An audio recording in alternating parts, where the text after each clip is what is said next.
Flower set ചെയ്തിരിക്കുന്നത് കണ്ടു. ഇതാണ് വയലറ്റ് കളറിലുള്ള ആമ്പൽ. ഇത് താഴായി പോകുമ്പോൾ വൈറ്റ് ആവും. ഇതാണ് റെഡ് നിറത്തിലുള്ള താമര. പക്ഷേ റോസായിപ്പോയി. എന്തിനാന്ന് വെച്ചാൽ മഴ പെയ്തുകൊണ്ട് വർദ്ധിച്ചില്ല. അതുകൊണ്ട് പെട്ടെന്നങ്ങ് ഇരിച്ചെടുത്തുകൊണ്ടാണ് ഇങ്ങനെ വന്നത്. പക്ഷെ ചെറുത് വെച്ചില്ലേ, ചെറിയ വലിപ്പമൊക്കെ ഉള്ളു. ഇതാണ് യെല്ലോ പിയോണി.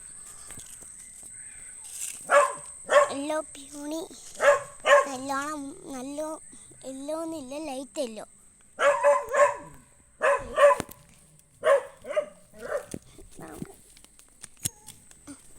ആമ്പലുകൾക്ക് പൂത്തിക്കും. ഇതാണ് വൈറ്റ് ആമ്പൽ. ഇതിനകത്ത് മുട്ട് വന്നിട്ടുണ്ട്.